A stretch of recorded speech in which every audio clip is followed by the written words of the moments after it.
Yes, indeed. Yes, indeed. Man, hello and happy Sunday. Hey, it is officially spring. And even though it don't feel like it in Toledo, Ohio, we're going to have a great show regardless because spring is a state of mind. And you know that if you live in the Midwest. And also wrestling. Wrestling is something that you can enjoy if you have the pleasures of your mind to let go and just experience some entertainment that may be a little different from most. And you want to talk to guys that can talk about it like nobody else in the world. So you are in the right place. You are here for the first Black Champ podcast. And even though you don't see the title, and even though you don't see, you know what I'm saying, what you used to see, I'm still your podcast Intercontinental Champion. Cam from the port. And I am JR Bang. I ain't no other change unless I told Camp I was thinking about growing the size out. Getting the get the cul-de-sac with the unit. Yeah, get the unit and shit, man. You know, shouts out the niggas with the unit. You dig? Shouts out the niggas who really, do the unit shit. I ain't there in my life. Hey, have you been seeing those on TikTok though? Have you been seeing like them do it? Yeah. Yeah. Hey, that's the wildest stuff. Man, hey, this dude, he looked old as Methuselah last week. And he got the shape up with the Beijing and the unit. I was like, come on, OG. Like, and the thing is, he couldn't have been even like 60 something. Like, I could still really get out here before retirement. He looked like he was like, man, near the upper room. Like, he might have been kicking it with Sammy Davis Jr. Like, in the 60s, like as grown ass men. And I was like, bro, come on, don't do that. Stop. Yeah, I'm never gonna do it. I'm never gonna do it. I will. It's funny to joke around with, but nah, I ain't gonna never do that shit. That shit's wild as hell. You want the turkey to get the joints? Nah, see that shit look like it hurt. Hell see, yeah. The turkey shit look like it hurt. The turkey shit look like they go over there and just do some shit to you, and you come back with a million spots on your damn head, which then in turn makes you look like, you got, what you got on your head right now. I will never go to do that shit. Shout out to B-Dot. B-Dot, what up, bro? And nigga say Cam looks like an O2 record exec. You know what I'm saying? We gotta get your shit hot in the streets, bro. We gotta get your shit hot in the streets. We gotta get the street team together. Hey, we signing 360 deals all day long. Hey, you know what I'm saying? Hey, but make sure you rate, like, subscribe everywhere. Go ahead and get that merch, all that. Y'all know what it is. Campus via satellite from Toledo, Ohio. I am at the home base and stuff. And shouts out to Raw last week. I had text you because I was like, yo, this is Monday afternoon Raw is lit. Like, I know it's overseas and shit, and that's why. But nah, man. I think now that I'm at the age that I am at right now, I don't necessarily care about watching shit at 7:00 p.m. Central Standard Time. I don't. Yeah. Like we've graduated to where we are right now when it comes to TV. We've graduated from like must-see TV and appointment television and shit like that. Like we'll get to it when we get to it. So watching Raw at 3:00 was simply amazing. It brought me back to the ESPN USWA days and shit where you come home and like wrestling's on. It's like, all right, before I do my homework, I'm gonna go ahead and watch wrestling. And I did not have a meeting at that time. So it was uninterrupted wrestling for me. And nice. and it was lit. Like, did you watch Raw live in the afternoon? No, I unfortunately I was unable to check it out, but I did want to though. I wanted to be like, man, let me get to the crib, but it was just not in the cards for me. But man, I wish I could have though. Hey, tomorrow is 4:00 Eastern. Oh, I believe think it's 4:00 Eastern. And I should definitely be at the crib by the time that happens. So, yeah. So tomorrow we got a different thing on deck. Now, if you did watch it live, you saw the first heel promo from John Cena in like 25 years. Like, yeah, when was the last time John Cena was heel? Shoot, I was gonna say, it's probably like 04, 04, 05 for sure. And wow, first of all, I'm glad that it was done in Brussels and not some random city in America, because Yeah. I don't think we would have gotten the reaction that we've gotten. All right. So glad you said that. So let me just ask you this question. Like, were you expecting 1998 Nitro vibes? And what I mean by that is some random white kid running up. You know what? Only because it was overseas, no. Now, to your point, had it happened in Bismarck, North Dakota, had it been in Tempe, Arizona, or you know what I'm saying, or you know, anywhere else here, then yeah, somebody would have tried to run out there, try to get the moment, trying to ruin the show. Because you know, I mean, hey, look, only in America can Bret Hart get rushed during his Hall of Fame speech. So they definitely would have done that for John Cena turning heel on Cody Rhodes. I totally forgot about that moment when it comes to shit like that. You know what I'm saying? But John Cena's promo, John Cena put it back on the fans. Hey, y'all made me look, y'all have had a toxic relationship with me forever. Mm-hmm. Y'all almost got me out this bitch. Y'all got me out here wearing this, and I ain't changing for none of y'all because I ain't dressed like y'all. Y'all dressed like me. Bars. When he called the little fat kid toxic, and they put the camera on the little kid, that shit was amazing because that kid was like, "Damn, what the fuck I do?" Like, I just bought this shirt. Yeah, I just bought this shirt. It says Brussels. We just got it. Like, it's the same one you got on. But he really put it back on the fans and how they've treated him over these years, and he's just taken it. This has been an abusive relationship. Yeah. But now he's tired of it. What was your thoughts on Cena's first heel promo? It was almost flawless. And it's only almost flawless for me because I don't like the buzzwords. Toxic relationship. I just don't like that. I think there was a more scathing way to let the promo go. But at the same time, and that Brussels crowd, man, that show, I would love to see how long that show was in real time. I don't think that was just a 2 hour and some change, 3 hour show. I think John Cena was out there way longer than even that 26 minutes. Well, no, it was live. Oh, okay. Oh, that's right. Yeah, this was live. This was completely live. So for me, but to your point, it felt like longer than what it was. Like, it did feel like longer than what it was. It was like, God damn, they not even gonna let Buddy talk. Yeah. And that was again, those overseas crowds, man. That's just something that you just can't get here. We getting better though. America, we stepping up. I'm gonna be the first to say it because I think this show was the first show to call y'all out in all these other arenas for not really being engaged into the show and being a fan of shit. You just want to, you tweet and comment while you at the show, like watch the shit and then react to it. But other than that, man, I thought that was just great Cena, man. I know this may be a hot take for some, but for me, I got John Cena as definitely in the top 3 of just promo guys ever. And depending on how this year goes, I wouldn't be mad to put him at number 1 for me. But I don't see him as far as promo guys. I can't see him being out of anybody's top 5, regardless if you like him or not. Like, this has nothing to do about wrestling. Like, just off the promo alone, the segment, the pipe bomb, all of that. I believe that John Cena is undoubtedly top 3 and for sure should be in everybody's top 5.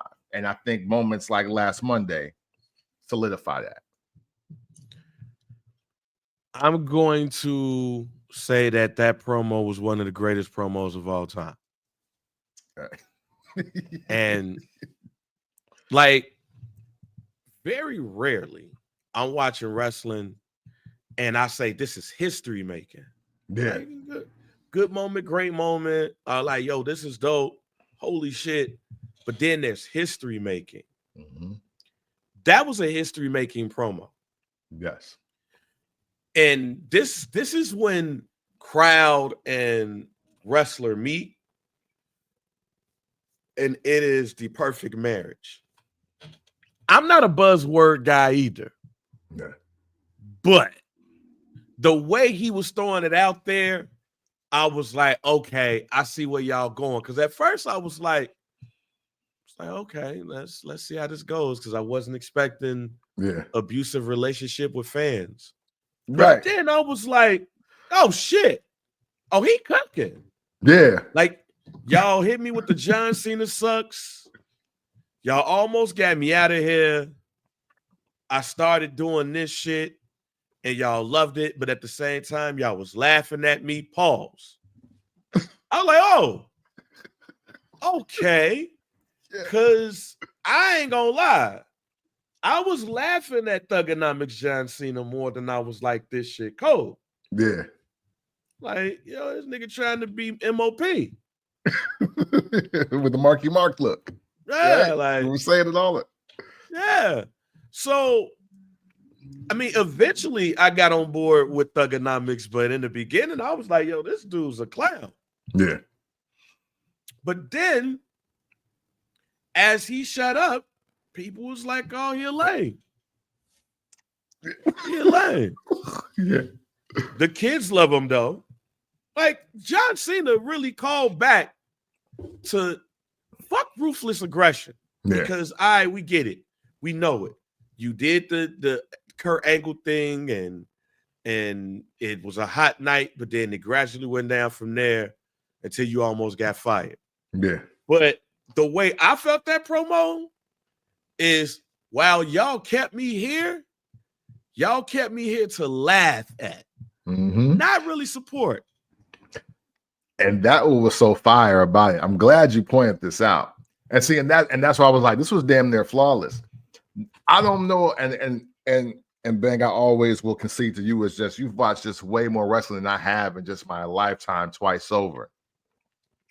So you helped me out here, because for me, I don't think I've ever watched a promo where a wrestler has summed up their own career from the opposite lens. Instead of him being optimistic, he was pessimistic and said, and I still shit on y'all in the process. Yes. because he literally was like, you know what? Hey, like you said, when I first got here, y'all wasn't fucking with it. Y'all was laughing at me, trying to get me out of here. But then I started winning. And then that wasn't good enough. So, like, literally, when I was at the bottom of the roster or I was at the top of the roster, y'all didn't fuck with me. But oh well. and then he's switching, like, and this is what I was saying the last 2 weeks. So we were waiting for the Cena promo. I kept saying that I'm waiting for the Cena promo. And when he said, you don't get a new look, y'all dress like me.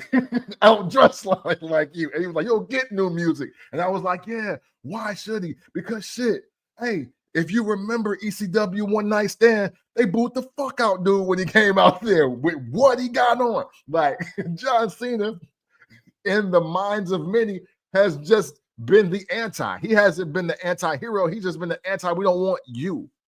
Like he's been the, bring back The Rock, Triple H, Stone Cold. Like, let's bring back the other guys. We don't like the ruthless aggression guy. So it's genius in the way, because he literally summed up his career like he didn't make it. Yeah. But it's like he's one of the most successful wrestlers ever in life. He basically said, I've always been hustle, loyalty, and respect. I'm still out here hustling. I only need to be loyal to me because y'all never respected me in the first place. Yeah. Like, John Cena, basically, I've never seen somebody, and look, a lot of people gonna read this promo a lot of different ways. Mm-hmm. This is how I read that promo. Y'all treated me like the lame all your life, even though I was out here winning. Yeah. Like, I was just a goofball to y'all. I was just the lame to y'all. Y'all tried to get me out of here so many times. Y'all tried to bring the old dudes out here to get me out of here. Y'all tried to get these young dudes out of here to get me out of here. Y'all been trying to get me out of here for years, and I've held on to that. Y'all just didn't know it. When y'all came out here talking about some Cena sucks, I held on to that. But y'all niggas who said y'all supported me, oh, y'all some hoes too.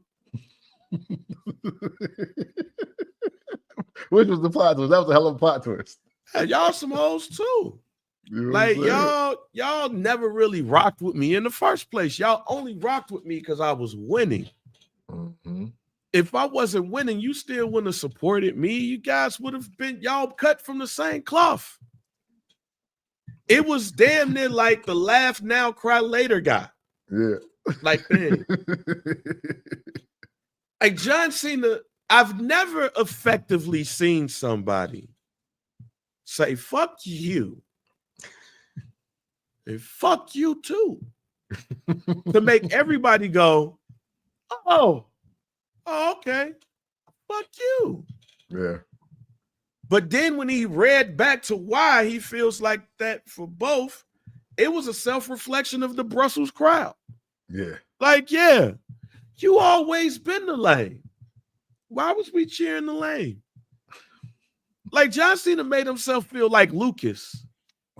But Lucas made it, but he's still Lucas. Yeah.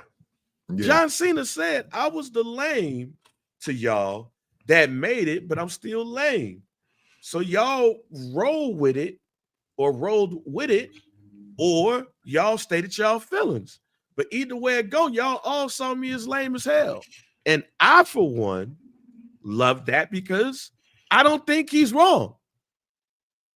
John Cena was the lame that you was like, but he a talented one, though. Yeah, hey, and back to my favorite line of the promo next to the other ones. Donnie had just put it in the comments as well. He said, all y'all did was sit on y'all ass and watch me be great. Hey, and critique them in the process. Again, what makes this promo so great to me is just the fact that John Cena is very self-aware of how his career has went. And he was like, I could take this a couple different ways. And I love the fact that he didn't get into this whole thing of trying to make it such a personal story about Cody and success, because that would be super cap. That would be so much cap on the Cal Ripken year for John Cena. It's like he could instantly took us out of that whole WrestleMania moment. It's like, nah, if you're gonna talk about how you just don't think Cody's the guy or whatever, like, nah, we don't want to hear that shit. What is so great about this is that John Cena, even in all of this, has literally made WrestleMania about him. And it's like, oh yeah, hey, and I'm in a title match too, by the way. You know what? Y'all still don't fuck with me, but it don't matter because I got a title match at WrestleMania. And I mean, again, hey, man, it's brilliant, dog. It's brilliant. I mean, hey, I know y'all might say we glazing on this one, but I mean, hey, you don't get many great moments in wrestling like this. So, I mean, for real, really sit back, take yourself off the internet, watch that shit, register it, and then realize how you ain't gonna see this in 3 years, and you ain't gonna see it in 5 or 10 either. Like this gonna be one of them ones.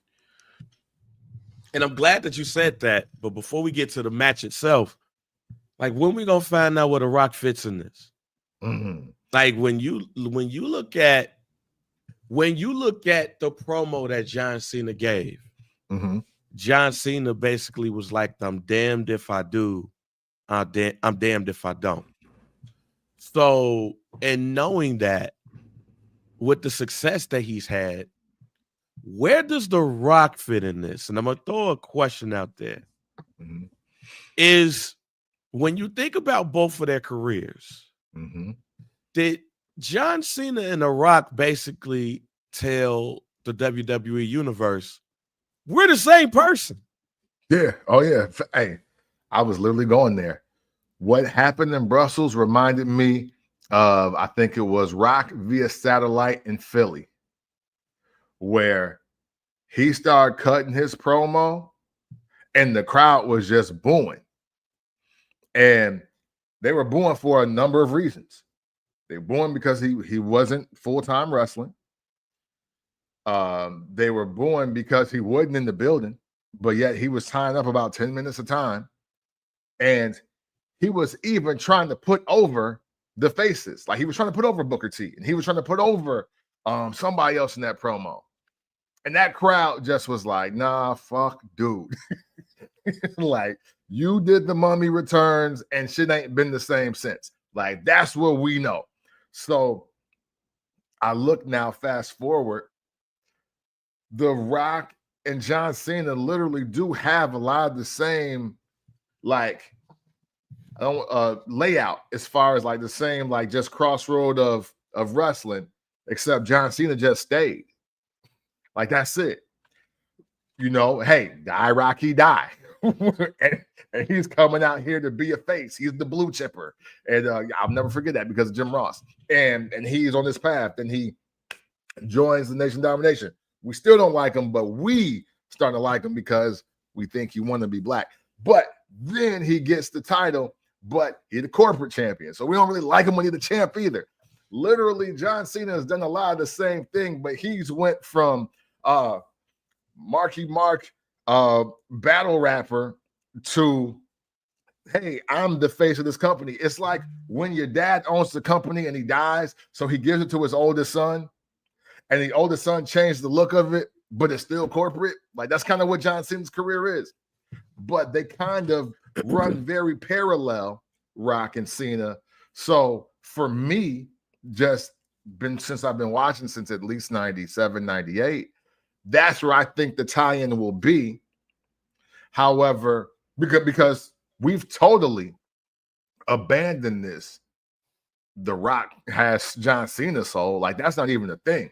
Now, that promo ruined that as well. So I'm curious if they're going to connect the dot how I want to connect the dot, because I think it's just logical.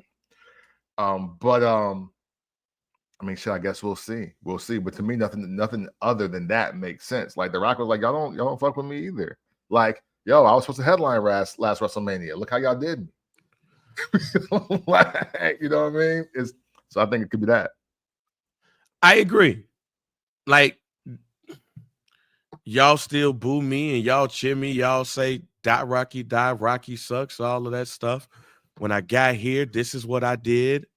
And this is what I was trying to do, but y'all booed me to the point that I had to join a group of jabronis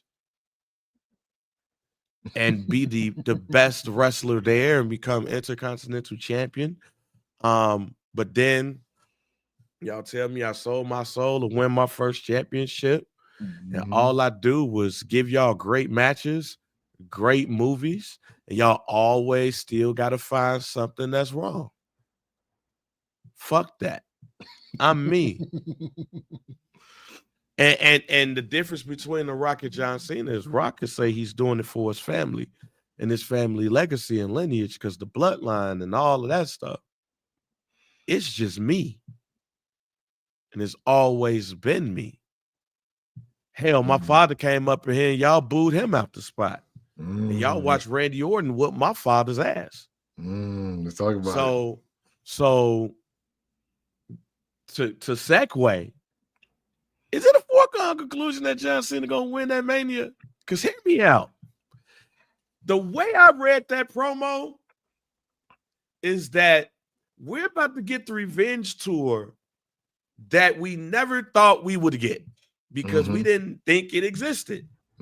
It feels like to me that John Cena is going to win the belt at Mania, and we're going to see John Cena getting payback from everybody who he feel like wronged him. Yeah. You're going to see probably John Cena and Triple H in 2025. You're definitely going to see, in my opinion, you definitely going to see John Cena versus Randy Orton For sure. in 2025. I think while there won't be a match involved, I think there's going to be something about John Cena versus Triple H and the machine, so to speak.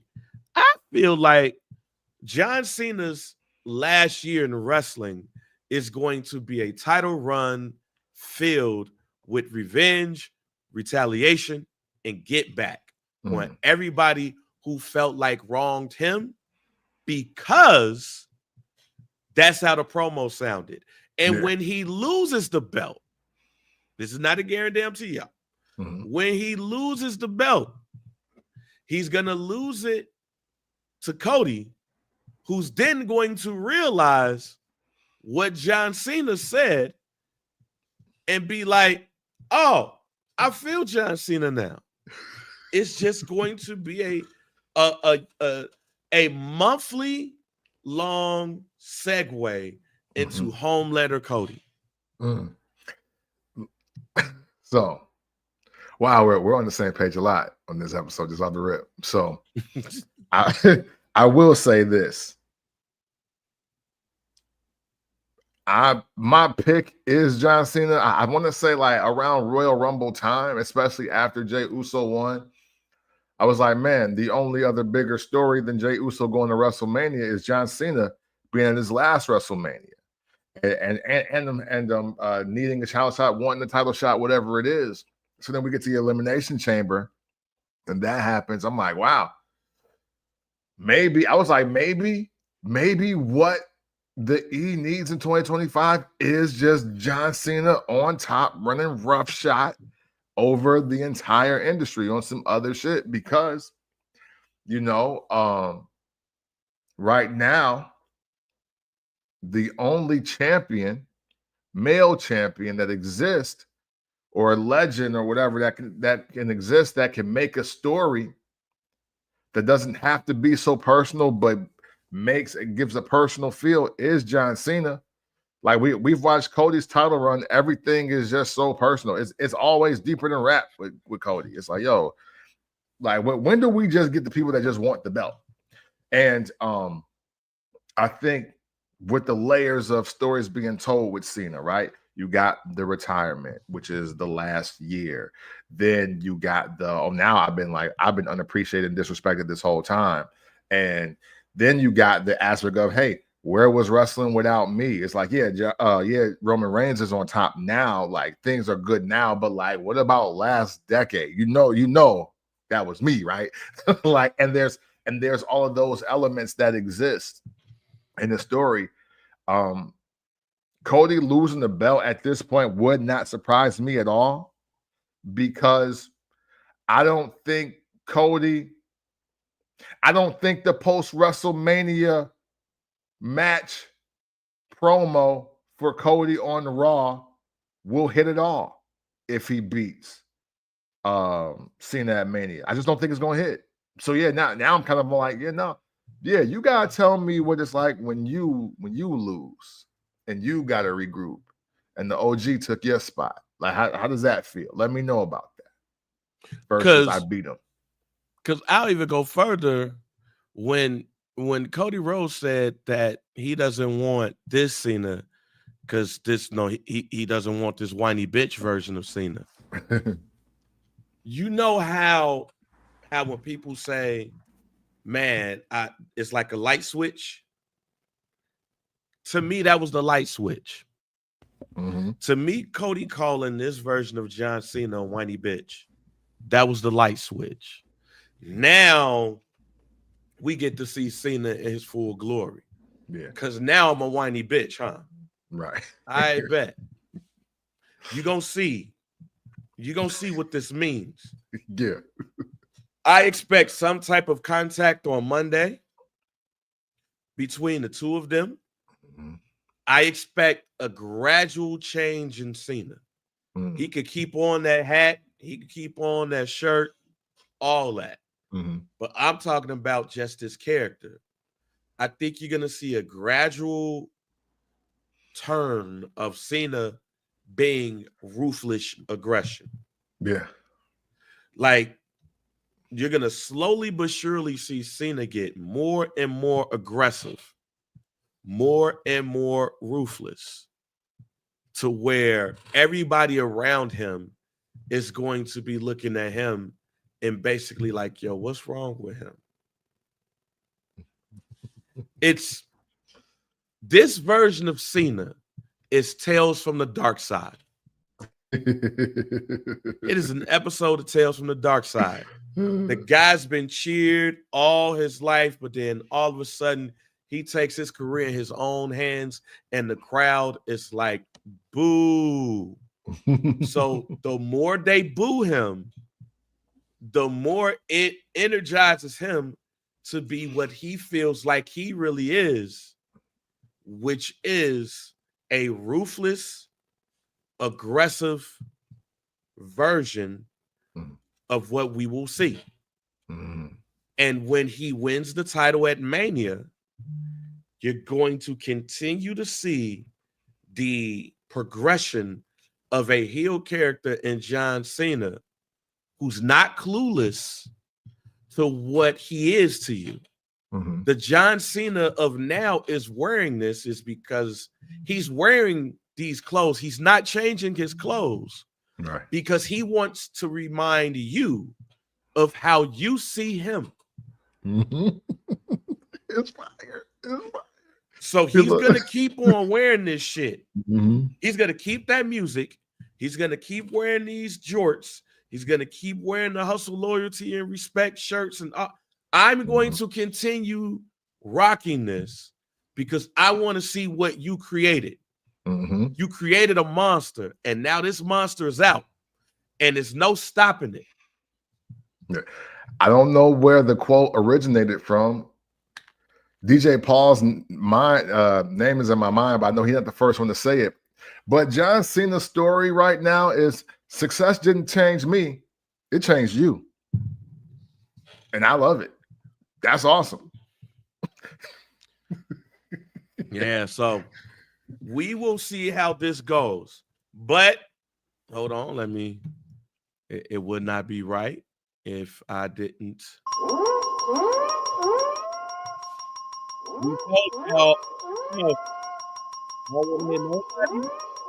talk about, well, it was a foregone conclusion that this is going to be a triple threat match. I told y'all before the first episode of Netflix, y'all. Yeah. 2024 to be clear. Hey, I told y'all in 2024, I don't see no other match between CM Punk, Seth Rollins, and Roman Reigns that it was going to be I didn't see no match outside of a triple threat for those guys. Yeah. Now everybody pointed at the WrestleMania sign. Now it's official. Seth freaking Rollins, the Tribal Chief, Roman Reigns, CM Punk, in a triple threat match. Sir. Question number one. Does this now move into night one main event? Shit, yeah, for me, yeah. Sorry, champs. But ain't nothing bigger than this. Pause. Outside of because Cena Cody should be night two. Yeah, for me, Roman, Punk, Rollins, night one, Cena, Rock, night two. And look at that cruel twist of fate. Everything that we would have got last year had CM Punk won the damn Royal Rumble. Yeah. So yeah. Don't see no reason why this ain't WrestleMania night one. Yeah. Don't see it at all. And that's respect. Respect to Jay and Gunther, respect to Charlotte and Tiffany, respect to Io and Bianca. But yeah, sorry. Those are shit. That's literally the other side of the last 15 years of wrestling. You can't. You can't not be them. Where do we go from here though?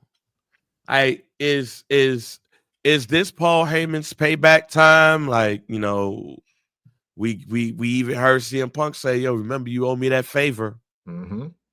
Does this end with Roman Reigns and CM Punk feuding for the rest of 2025? Is this like winner gets number one contender status for the title?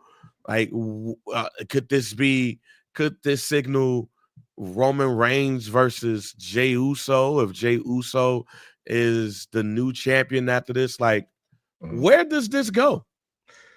For me, and this is not necessarily a guarantee, but all this does is solidify that there is definitely one heel in this match.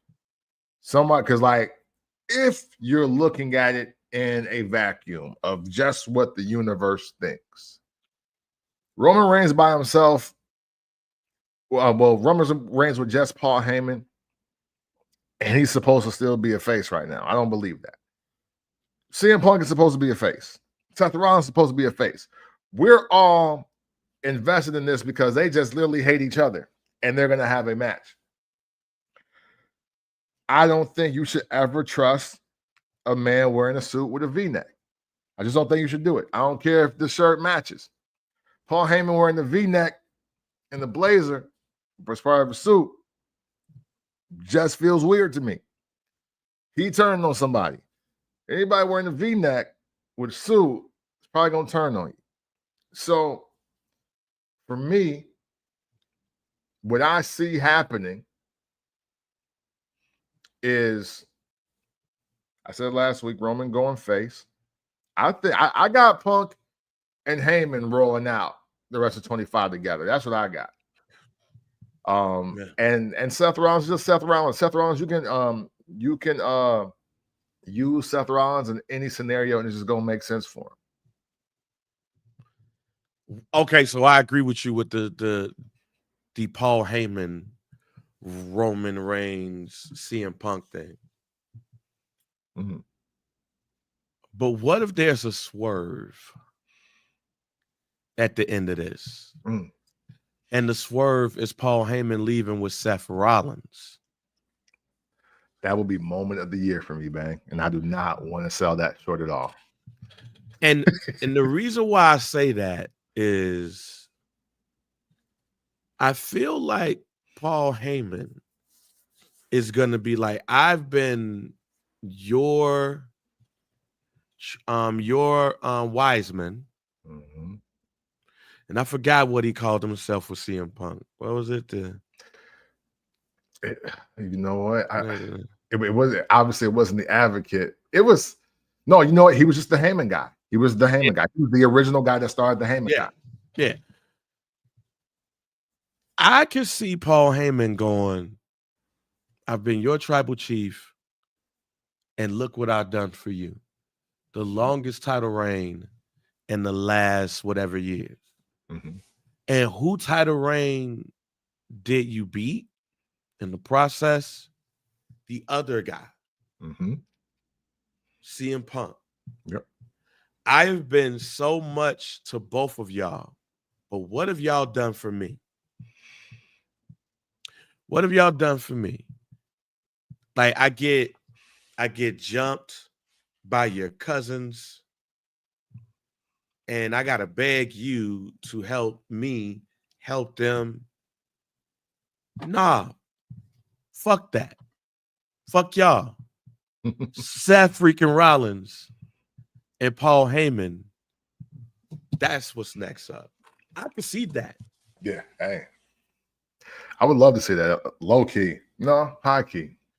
High key. I would love to see that. Because there is time for a change with Seth Rollins as well. There's just time for a change. Because this is kind of what he does. Like, he'll give a different layer of just Seth Rollins. And it all makes sense. Yeah, I would like to see that. I would. Now, to go to that, like, because the reason why I bring that up is I think it's too obvious around Paul Heyman's payback. The favor that he owes CM Punk. Mm-hmm. I think it's very obvious that CM Punk is probably going to get screwed out of this too. And because if you were to look at this, the easiest match to predict would be this match. Oh man, Paul Heyman, CM Punk is older favored by Paul Heyman. So it's only logical that he's going to go over at WrestleMania in the triple threat match, and Paul Heyman is going to roll with him. That is so fucking obvious that I mean, I won't say that they won't do it. Yeah. But it is so obvious that I don't think that they would. I think that it is more likely than not that CM Punk will get the favor that he wants back from Paul Heyman, but still get screwed. And the only way he still gets screwed is Paul Heyman going to Seth Rollins. You know, hey, you know what? And not for nothing. I mean, I know we still got like 3 weeks until like WrestleMania, but I'll tell you this, and I may change it, but for me, I got Roman Reigns taking that pin at WrestleMania. I'm gonna say that off the rip. So, triple threat match announced. One, I did not and will not have Roman Reigns winning that match. I got Roman taking the pin. So I'm just throwing that out there now. We'll talk about it. Interesting. We do have 3 weeks to prepare for that. Randy Orton, Kevin Owens. Now that match is official. Yes.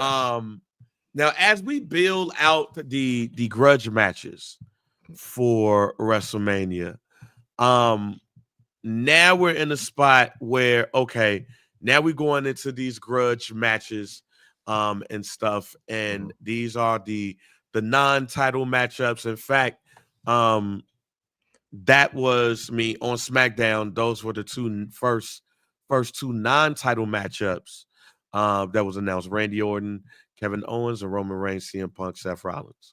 Now we know Randy Orton is one of the greatest of all time. Kevin Owens can have a great match with a broomstick. Is this the steal the show match of WrestleMania? It can be. I think it kind of depends on what night. To me, this is a night 2 match. So, but yeah, I mean, hey, look, man, Randy Owens, Randy Orton, Kevin Owens, in a match. Even the build-up, I love the promo that Kevin Owens cut to get here. Someone said, "No, we should go to tag team titles." Like, that's funny. Like, nobody wants to see that shit. Yeah, my man was like, "I apologize. We should do this. Right? Like, we should do that." Is there okay? So it looks like we got those 2 matches. Feel like we're gonna get the Damian Priest, Drew McIntyre announcement very soon. Yeah.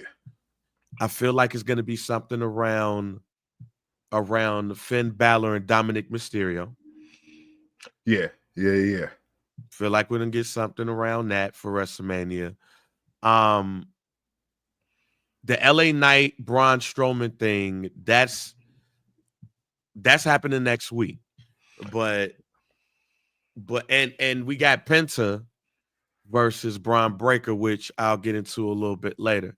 But that feels like just like last year, they'd be like, "Yo, WrestleMania Friday type shit." Yeah. AJ Styles versus Logan Paul too. How are we feeling about the potential grudge matches though? For the potential grudge matches, you know what? Honestly, man, that this is I swear Paul and that other guy, I keep forgetting his name. I swear they listen to the show, because we do have a lot of good old-fashioned grudge matches. That makes sense too, though. You know what I mean? Like, these are stories that I'm not gonna say that we're like 100% invested in, but we got some good moments on the way. You know, whether it's night 1 or night 2, Drew McIntyre versus Damian Priest is a good match in the first hour. I think that you're going to get a great performance out of a Dom and a Finn or a Logan Paul and AJ Styles. Like those are matches. Like those are matches that really mean something. If those caliber of matches were happening when WrestleMania was only 3 hours on a Sunday night, we'd be calling that one of the greatest WrestleManias of all time. But right now, based on where we were, like if this was the 90s or just early 2000s or whatever. So, WrestleMania, both nights overall are shaping up to be pretty spectacular just for the wrestling fan. Like the casuals, of course, but for the wrestling fans, we might get one of them ones.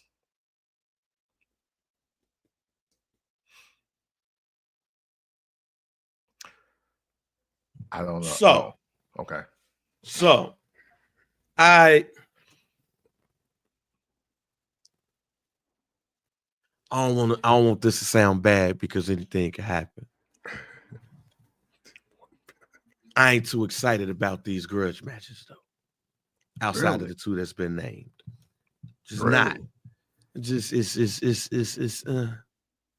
I don't want to. I mean, do I really want to see Logan Paul and AJ Styles? Not for the reasons they're making it, but I want to see the match though. That's the point.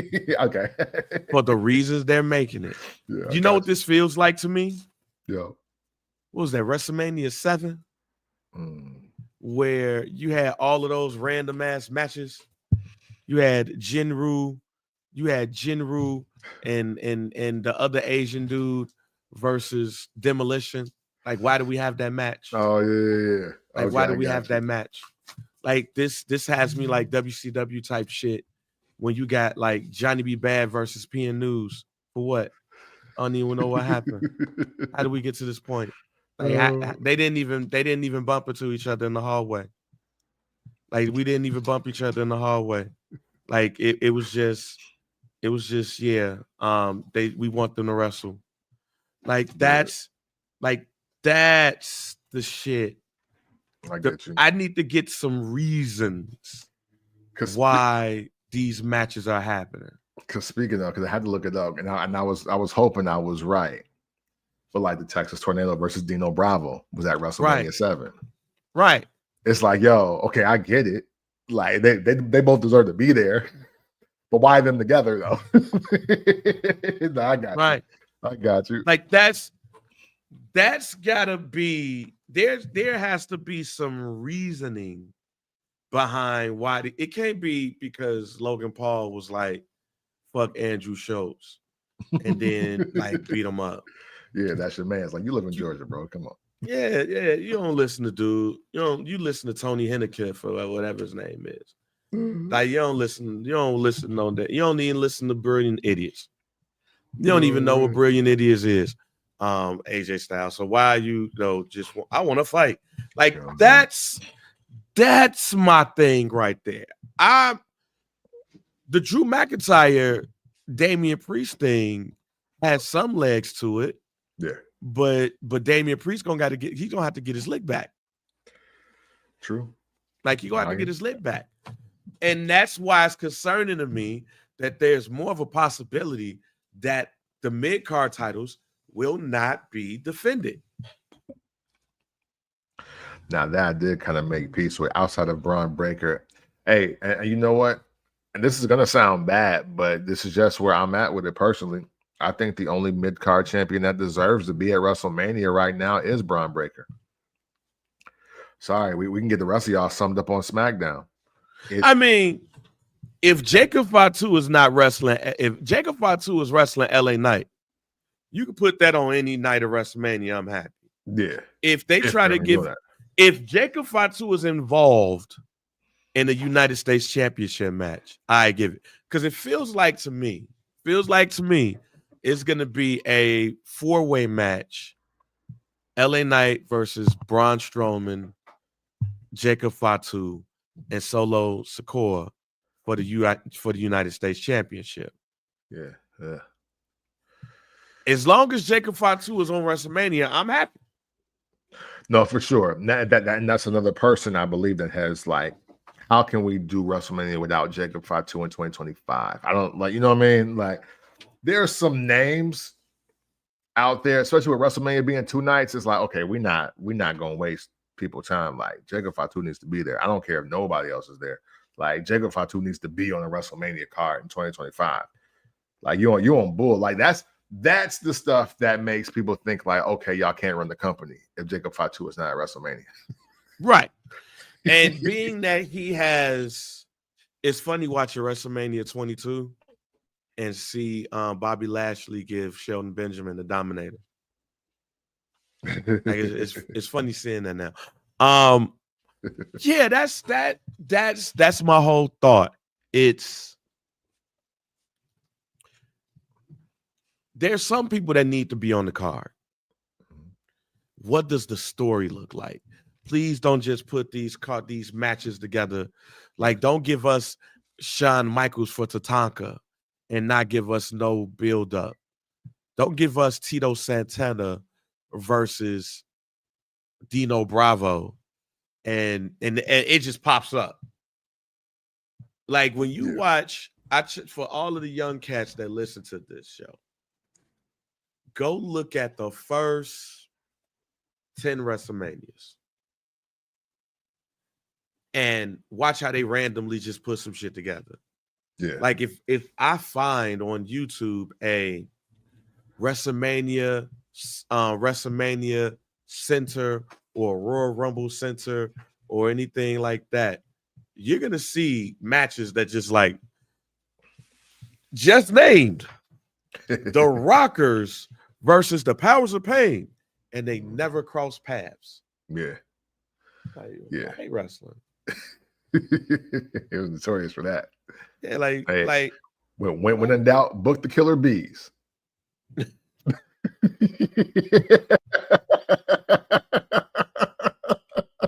Shout out to B. Brian Blair, though. You did.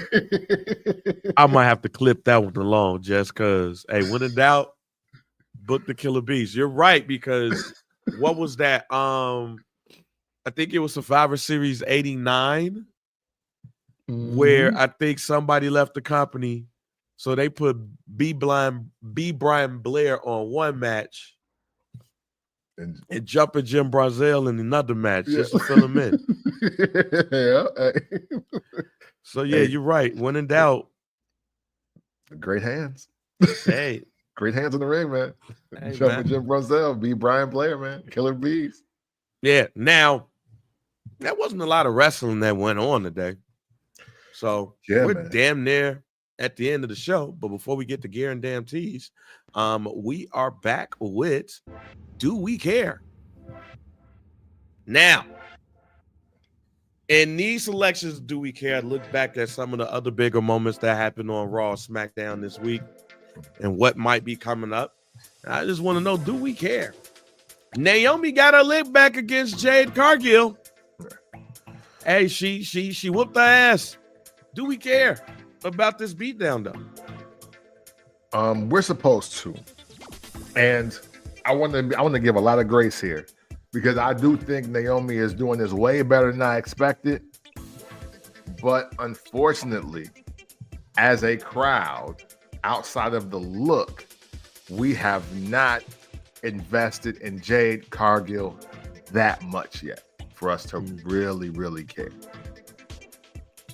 Does this need to be a WrestleMania night 1, night 2 match? For Naomi, yes. Yep. Naomi deserves that. Give me my solo spot, no belt, putting another black woman over or another green wrestler over at WrestleMania. Yes. Naomi, yes. The one thing that I will say is Wade Barrett consistently shows his love for black women. Hell yeah. Every week on SmackDown. Braun Strowman is the number 1 contender for the United States Championship after Solo cost Jacob Fatu his U.S. title match, and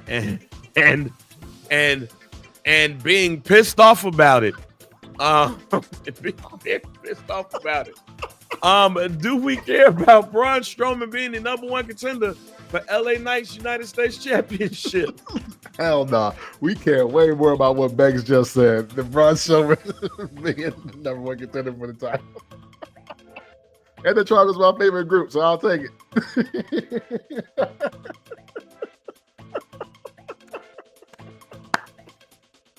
Oh shit. Hey, wait, you on mute. Goddamn, I put myself on mute. I agreed that much with Banks. I see it.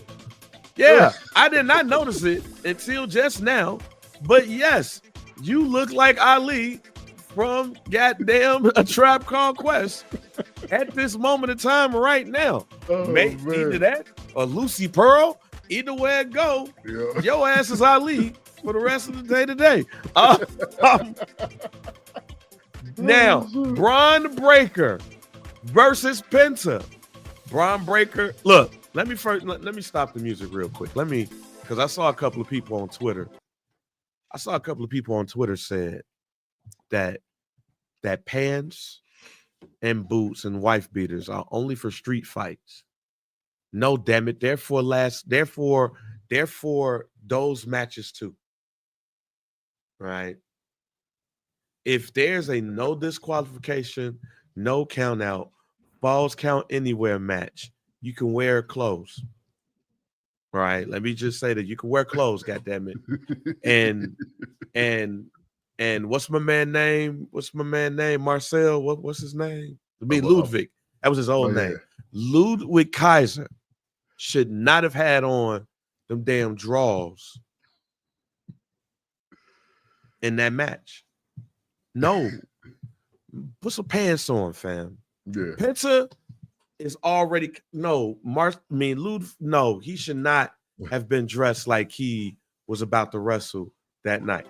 With that being said, do we care about Braun Breaker versus Penta? No, but for me, I'm just going to come clean now. I don't understand the hype around Penta. I'm sorry. He come out there, he throwing down the Dangerous Minds gang sign and doing all that. He's doing great in-ring work. And I ain't gonna lie, I was expecting a lot more than what people, and based on what people were telling me about homie. And I've seen, because now, the old clips resurface. He cold. But I don't think it's all that. Hey, look, man. I grew up and I saw the Great Muta. I saw Rey Mysterio when he was like 19. I seen all the versions of Sin Cara.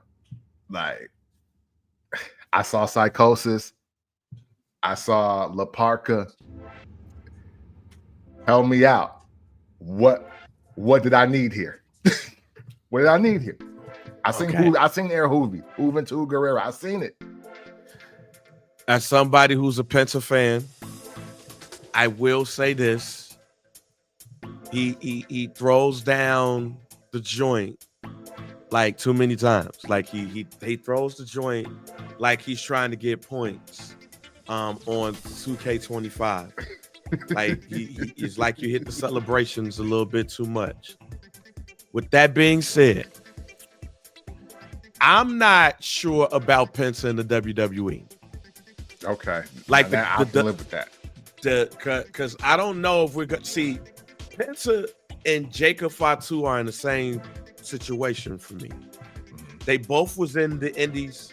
They both was at MLW killing it. They're both former MLW champions. So they were out there killing it. You go look at Lucha Underground matches with Penta. You go look at MLW matches. You go look at TNA matches with Penta. He kills it. I just don't think that the WWE is going to put him in the position where somebody like you are going to like it and appreciate it. The reason why I put this up, because I think we're going to care about Penta after this match. Okay.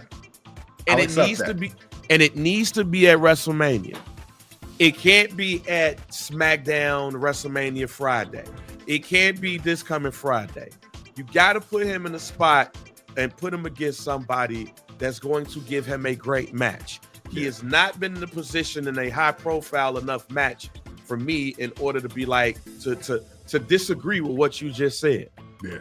But when you put him in a match with people that matter, like him versus Ludwig Kaiser, I don't give a shit about that shit. Yeah. But you put him against Braun Breaker, business is about to pick up for both of them. Okay. But And that's what I want. But also, if they're gonna have him on Raw and Ray Phoenix on Friday on SmackDown, if they're gonna split these two up, you're doing both of them a disservice. Because if you don't care about Penta right now, you're not gonna give a shit about Ray Phoenix. But you put them two together and put them up against the Street Profits. Okay. Money. Okay. You put them against the Motor City Machine Guns. Money. You put them up against DIY. Well, let's not just do too much in 1 I year. You know what I mean? Fuck Johnny Wrestling. Y'all know the vibes.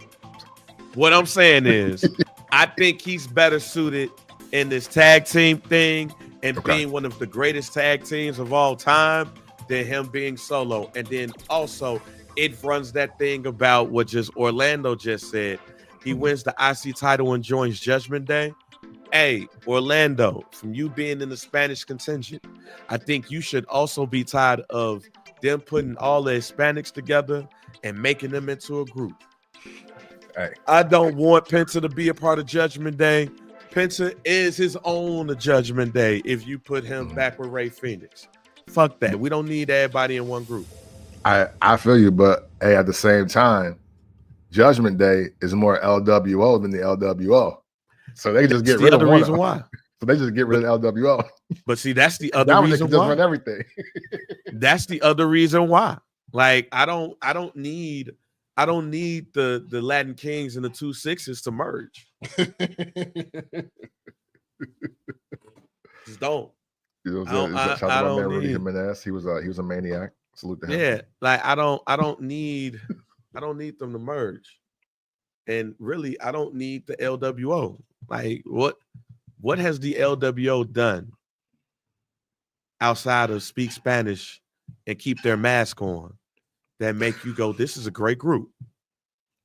Yeah. Hey, you got me. they let Zelina come out there with that ish on. That's it. You know? And she ain't even with the group no more. Yeah. She on SmackDown with a whole nother set of music, losing to somebody she should lose to. Yeah, true. So yeah. So now I don't need Penta and Judgment Day. I need Penta and Ray Phoenix to be back together. One more because I didn't put it up there. Aleister Black. Hey man, Aleister Black. We got some promos and not no promos. We got some vignettes and everything around Aleister Black. Last week it was 4, now we're at 3, so it just looks like it's a countdown. Do we care about Aleister Black returning to the WWE? You know, we'll see. We'll see. For me, NXT Aleister Black is the greatest of all the blacks that we've seen. Wild entendre to use there. But you know what, we'll see, because I think he can still go. I think he's still great. And to really like not be on no sucker stuff, I think a lot of the work that he did in AEW was pretty damn good. I think a lot of it was good. It's better than what they promoted. It was better than what they highlighted. So yeah, I'm gonna say yeah, but we'll see. Not gonna lie to y'all, I don't care. Don't care at all. Here's why I don't care. And it's not a bad reason. because I fuck with Aleister Black. Mm-hmm.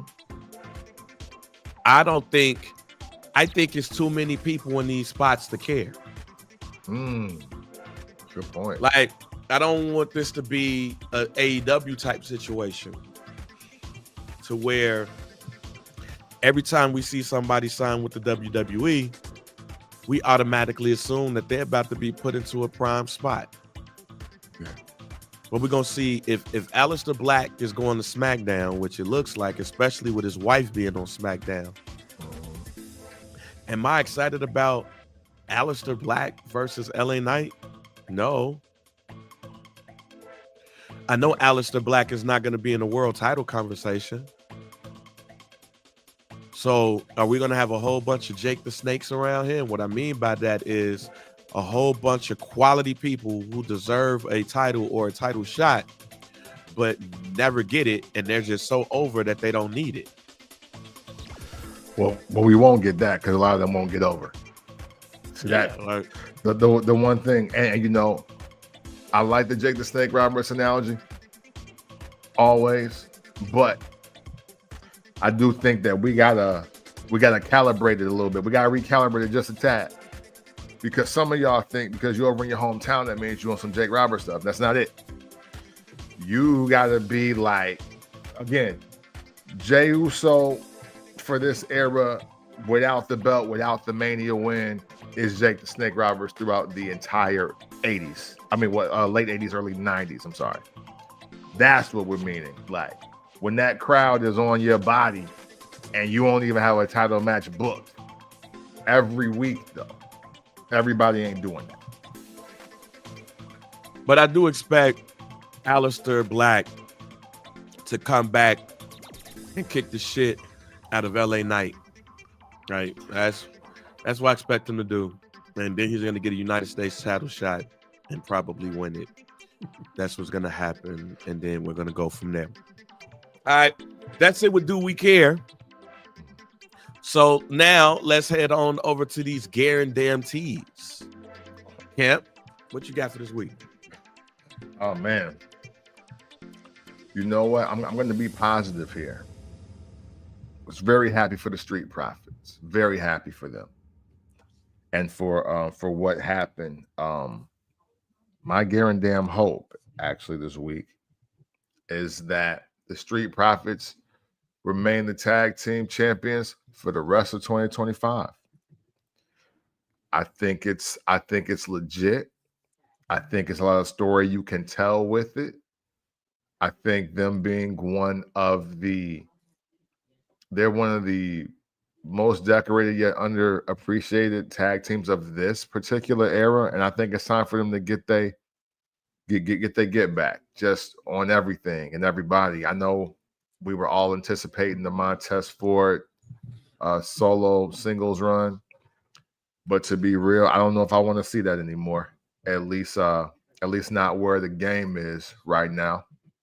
So my guarantee hope for this week is that the Profits hold those titles throughout 2025 and 2026, and we get a real great tag team run from those guys, reminiscent of what we saw with the New Day.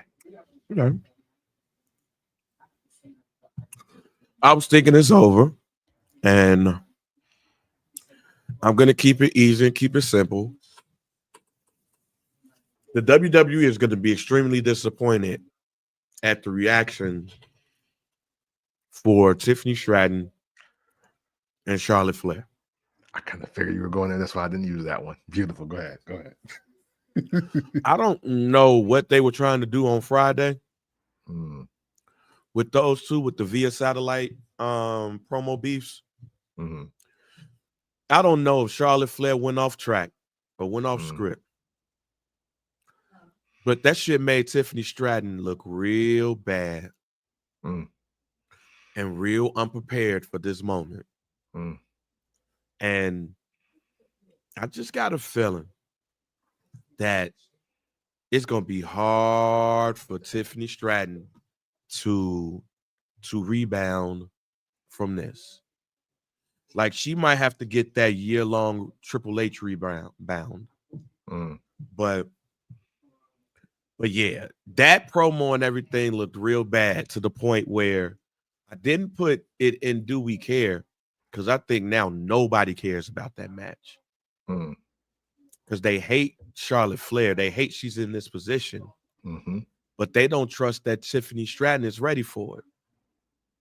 So get ready for another Charlotte Flair title run, ladies and gentlemen. And so my 1A guarantee for this week was, and it just may be a foregone conclusion, but wherever they have this match, if Charlotte Flair goes over on Tiffany Stratton and takes that title, it's bad news for the next 2 matches after that. I don't see that going well at all. I don't think that crowd, because you're right. We're in a situation right now where Tiffany Stratton was fine before Charlotte got here.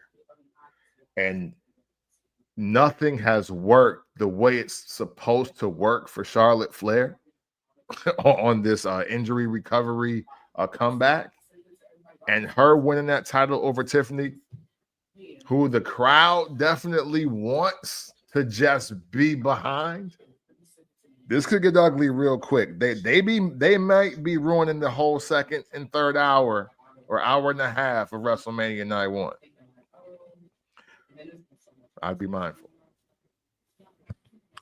Yeah, well, we gonna see what happens these next couple of weeks. We are 3 weeks away from WrestleMania, so we definitely, our next couple of conversations, definitely gonna have more matches attached to this, and then we're gonna have that prediction show. But Sure. Camp, close us out. Yes, sir. Hey, man. Wait, we appreciate y'all listening to this first spring edition episode of the first Black Champ podcast in 2025. Man, listen, all of you and your likes, comments, questions, shares, rumor, innuendo, telling me that I look like all the people that got way more money than me. I appreciate it. I will accept Alicia Muhammad. I will accept Allen Houston because I heard he was smashing mad holes in New York. And I just appreciate the banter and conversation from you guys always. Is Alex Black a top 5 Black WWE history? Okay. We'll see. But man, listen, we can do the show without you, but we hate to because you guys think that much more special. So always know that if you ever want to talk about wrestling in an unconventional way, that you do so by checking out the first Black Champ podcast. It's the pick with the VP, DOC, and we are out. Fuck Johnny Wrestling.